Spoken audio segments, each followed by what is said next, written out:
పవన్ వల్లే కేంద్రంలో ఎన్డీఏ కూటమి అధికారంలోకి వచ్చిందా? జనసేనాని బాటలో నడవడం భారతీయ జనతా పార్టీకి కలిసొచ్చిందా?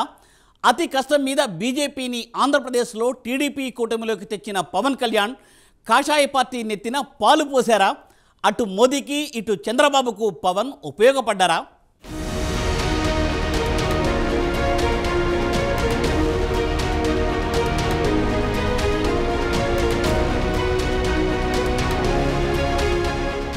కేంద్రంలో ఎన్డీఏ ప్రభుత్వం ఏర్పాటు చేస్తోంది.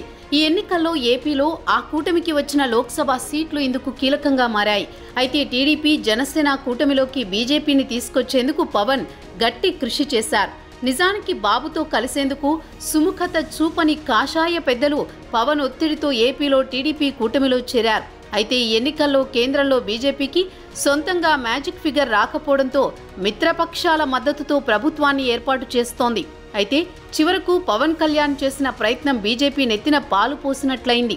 బీజేపీ ఉత్తర భారతదేశంలో 2014-2019 ఎన్నికల్లో భారీగా సీట్లు సాధించి బాగా బలపడ్డా దక్షిణ భారతదేశంలో ముఖ్యంగా ఏపీ లాంటి రాష్ట్రాల్లో బీజేపీ బలం అంతంత మాత్రమే. కనీసం నోటాతో కూడా పోటీ పడలేని పరిస్థితిలో 2019 ఎన్నికల్లో ఏపీలో ఎక్కడా కూడా డిపాజిట్ దక్కించుకోలేకపోయింది బీజేపీ. అయితే జనసేనతో పొత్తులోకి వచ్చిన తర్వాత క్రమంగా బలపడుతూ వచ్చింది. ఇక తెలుగుదేశం జనసేన కలిసిన తర్వాత ఆ కూటమిలో చేరాలా వద్దా అన్న తటపటాయిస్తున్న తరుణంలో పవన్ కళ్యాణ్ను ఒప్పించి మరీ బీజేపీని కూటమిలోకి తీసుకొచ్చారు. బీజేపీకి ఒక ఏపీలో మాత్రమే కాదు, పవన్ బాటలో నడవడం వలన ఇప్పుడు కేంద్రంలో కూడా కలిసి వచ్చింది. కేంద్రంలో సొంతంగా మెజారిటీ రాకపోవడం, జనసేన బీజేపీ టీడీపీ కూటమికి ఏపీలో వచ్చిన లోక్సభ స్థానాలు ఆయుపట్టుగా మారడం గమనించదగ్గ విషయం. అంటే పవన్ కళ్యాణ్ బాటలో పయనించిన బీజేపీకి ఒక ఏపీలోనే కాకుండా కేంద్రంలో కూడా అధికారం దక్కించుకునే అవకాశం కలిగినట్లు అయిందన్నమాట.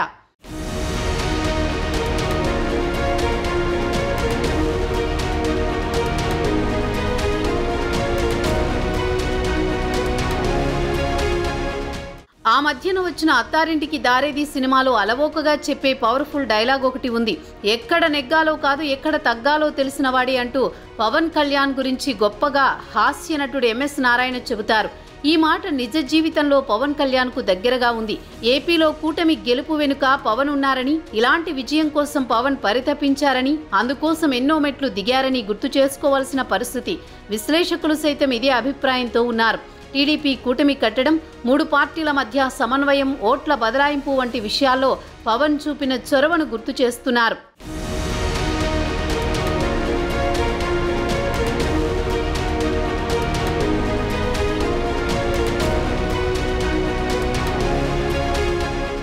పొత్తు కోసం ఎన్నో మెట్లు దిగారు పవన్. ముందుగా సొంత పార్టీ వారిని సముదాయించారు. మన బలం బలగం తెలుసుకుని సీట్లు అడుగుదామని సర్ది చెప్పారు. కాపుల ఆశాజ్యోతి మీరే, మీ ద్వారానే రాజ్యాధికారం సాధ్యం, అందుకే ఎక్కువ సీట్లు అడగండి, సింహభాగం ప్రయోజనాలు పొందండి, ఎక్కువ సీట్లు ఇస్తేనే పొత్తుకు ఒప్పుకోండి, ఇలా చాలా రకాలుగా పవన్పై ఒత్తిడి ఉండేది. కానీ పవన్ ఒకే ఒక్క కృత నిశ్చయంతో ముందుకు సాగారు. అధికారం నుంచి జగన్ను దూరం చేయాలని బలమైన లక్ష్యంతో పనిచేశారు. ఇందుకు గాను తాను కాస్త తగ్గారు. సొంత సామాజిక వర్గాన్ని ఒప్పించారు. రాష్ట్ర ప్రజలకు నిజాన్ని చెప్పారు. వారి మద్దతు కోరారు.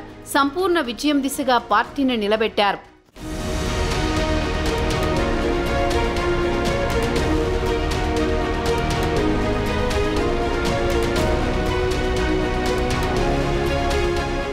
పొత్తులో భాగంగా జనసేన పోటీ చేసింది 21 అసెంబ్లీ నియోజకవర్గాల్లో 2 పార్లమెంటు స్థానాల్లో.